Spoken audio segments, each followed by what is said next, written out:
नमस्कार, मी तनया मांडवकर सेलिब्रिटी प्रोमोटर्समध्ये तुमच्या सगळ्यांचं स्वागत करते. आज आपल्यासोबत आहे राधा पाटील मुंबईकर, जिने नुकतंच बिग बॉस मराठी सीझन 6 या कार्यक्रमातून एक्झिट घेतली आहे. चला तर आज तिच्यासोबत गप्पा मारूयात. सगळ्यात पहिलं कशी आहेस राधा? एकदम छान आहे. मला मला तुझ्या प्रवासाबद्दल जाणून घ्यायला आवडेल. हा जो तुझा 15 दिवसाचा प्रवास होता बिग बॉस मराठी सीझन 6 या घरातील, सो तो प्रवास कसा होता तुझा? छान होता. मला नवीन काही शिकायला भेटलं. नवीन एवढा मोठा प्लॅटफॉर्म भेटला. त्यावरती माणसं कशी असतात हे कळलं. अनुभव भेटला मला. परत नवीन जेव्हा मी एंट्री केली तेव्हा ते बघून मला खूप छान वाटलं, की वॉव! बिग बॉसचं घर जे की आपण टीव्हीवरती बघत होतो, आज आपण तिथे आलो आहे. असं तर मला खूप आनंद झाला होता या गोष्टीचा. आणि छान वाटलं. लेट झालं मला समजायला, पण छान वाटलं. छान वाटलं. मग मला तुझ्याकडून जाणून घ्यायला आवडेल, की जेव्हा तुला ॲज अ कंटेस्टंट म्हणून सिलेक्ट केलं, जेव्हा ते आलं तुझ्याकडे, की नाही आपल्याला आता बिग बॉसच्या घरात जायचं आहे, बिग बॉसच्या घरात जाऊन ते खेळायचं आहे, तो खेळ खेळायचा आहे. तेव्हा तुझी थॉट प्रोसेस काय होती, की राधा पाटील मुंबईकर कसं खेळणार?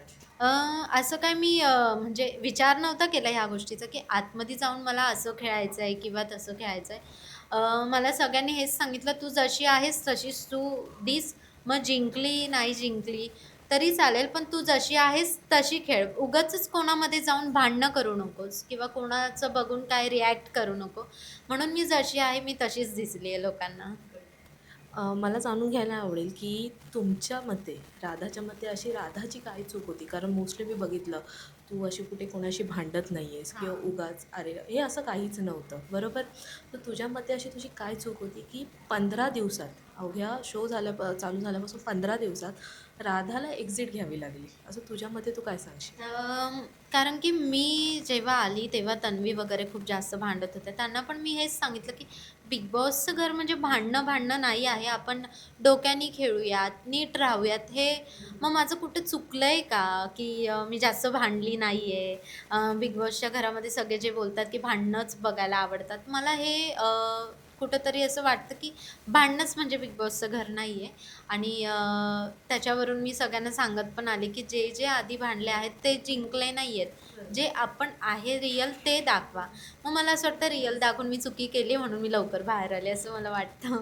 आणि समजा आता जर तुला वाईल्ड कार्ड एंट्री मिळाली, की पुन्हा बिग बॉसमध्ये जाण्याची संधी मिळाली, तर तशीच राधा बघायला मिळेल का आम्हाला? नाही, मी दुसरी राधा बघायला भेटेल लोकांना, की राधा दुसरी कशी असते हे पण. कारण की मी डेंजर पण आहे, मी भांडणं पण करेल, पण माझ्या मुद्द्यांवरती स्टँड घ्यायला मला आवडतं. दुसऱ्यांच्या मुद्द्यामध्ये जाऊन आपला एक स्टँड उभं करणं तिथे, हे सगळं मला पटतच नव्हतं. म्हणून मी भांडताना कमी दिसली आहे लोकांना. आणि लाईक मी तुला विचारायला मला आवडेल, की दीपाली सय्यद यांनी एक स्टेटमेंट मांडली होती, की हल्ली बार डान्सर्सला पण मंचावरती येऊन लावणी करायला होतं. त्यावर तुझं काय म्हणणं आहे? हां, मी तिला बोलली होती, की बाकीच्या मुली जर करत असतील, तर तू त्यावरती बोलू शकते. पण तू डायरेक्टली जर मला बोलत असशील, तर हे चुकीचं आहे. कारण की तू माझा शो आधी तर बघितला नाहीयेस. ती मला क्लिअर केलं तिने, की मी सॉरी पण मी तुझा डान्स नाही बघितला. मग तू डायरेक्टली तू असं बोलू नकोस. डोळ्यांनी बघ आधी आणि त्यानंतर टीका कर, की हे कसं आहे आणि ते कसं आहे म्हणून. मग जेव्हा मी बिग बॉसच्या घरामध्ये एक लावणी केली, तेव्हा तिनेच माझी तारीफ केली. मग तेव्हा पण मला असं झालं, की तू जर तारीफ पण करतेस, तर तू आधी बघ आणि मग नंतर जज कर. कारण की बाहेर लोकं काही तुझ्या एका शब्दावरती मला ट्रोल करू शकतात. म्हणून शब्द वापरताना सांभाळून वापर. बघ आणि मग टीका कर असं. आणि आज जेव्हा म्हणजे तू जेव्हा बिग बॉसच्या घरात गेलीस सुरुवातीला, तेव्हा बघ प्रत्येकाचे वेगवेगळे चेहरे, सगळे आपल्यासाठी आपण एका पेजवरती असतो सुरुवातीला. सो जेव्हा तू घरात गेलीस, तुला वेगवेगळे चेहरे दिसले, तर सगळ्यात सपोर्टिंग तुला तिथे कोण होतं?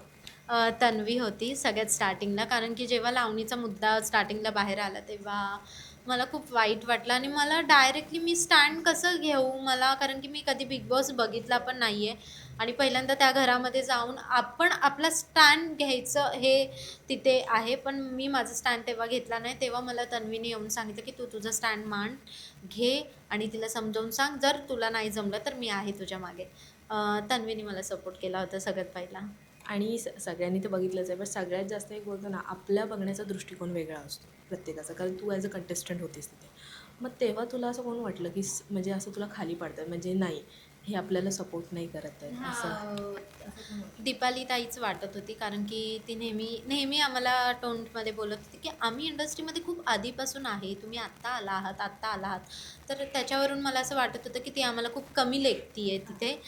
तिचं म्हणणं असं होतं की अनुश्री हे लोक जे इन्स्टावरती फेमस होऊन आले, तर त्यांचं म्हणणं होतं कोण ही आत्ताची आत्ता फेमस होऊन आली आहे. जसं की बापटचा पण जो सीन झाला होता त्याच्यावरून बापट पण बोलला होता रागामध्ये की कोण ही आजकालची पोरगी येऊन मला बोलते. तर तेव्हा पण असं वाटलं की आजकालची मुलगी म्हणजे तिने पण स्ट्रगल केलंय म्हणून ती आज बिग बॉसच्या घरामध्ये. बिग बॉसच्या घरामध्ये कोणाला पण घेत नाहीत ना. जे स्ट्रगल करून वरती आले, ज्यांचं नाव आहे तेच आहेत. तर ते लोकं जेव्हा असे बोलत होते तेव्हा मला वाटत होतं की हे आपल्याला कमी लेखतायत. म्हणजे आम्ही छोट्या-छोट्या मुली त्यांना दिसतायत म्हणून ते आम्हाला कमी लेखतायत असं आम्हाला वाटत होतं. वाटत नाही, करतच होते ते लोकं, कमी लेखत होते. तुमची जी टोळी होती, विशाल असू दे, तन्वी असू दे, अनुश्री, तर त्यातून तुला असं कोण वाटतं की आता कॅप्टन व्हावं म्हणून? अ, विशाल रोशन दादा खूप छान निभवेल. चान्स द्यायला पाहिजे. कारण की तो पण बाहेर त्याची एक फॅमिली आहे. तो पण घर चालवतो. मी पण लहान दिसत असली तरी पण माझी 25 माणसांची टीम आहे. मी एकटी हँडल करते ते. त्यांचं सांभाळणं, खाणं-पिणं. तर चान्स दिल्याशिवाय थोडी ना तुम्हाला कळणार आहे. दिसण्यावरनं जाऊ नका तुम्ही, की एवढी लहान आहे किंवा काय. आज एवढी लहान असून सुद्धा तुमच्यामध्ये आहे ना मी, हे तुम्ही असं विचार करा. आणि ग्रुपमध्ये दिसलं तरी विशाल पण मला आवडेल आणि रोशनदादा पण होईल, रुचिता पण होऊ शकते. आणि जर घराच्या बाहेर म्हणजे जसं की तू आज 15 दिवसात तू एक्झिट घेतलीस, तसं तुला कोण वाटतं की ह्याच्या म्हणजे माझ्यानंतर कोण असं होईल घराच्या बाहेर, हे तुला काय वाटतं आता? मला वाटतं सोनाली होईल, कारण की ती कधी काम करताना पण दिसली नाहीये. गेममध्ये पण ती पाठीमागेच असणार. कारण की तिला ना असं की मी मॉडेलिंग करते, सो माझ्या अंगाला लागेल, मी नाही करणार, असं तिचं नेहमी असायचं. की मला लागेल, मी सांभाळून माझ्या चेहऱ्याला नाही लागलं पाहिजे माझ्या. आम्ही ती काही परवाच नाही केली की आम्हाला कुठेतरी लागेल, काय लागेल. आम्ही आमचं 100% तिथं दिलेत. असं. नाही, खरंच खूप छान वाटलं तुझ्यासोबत गप्पा मारून. तुला कसं वाटलं? छान वाटलं. Thank you so much. Thank you. Thank you.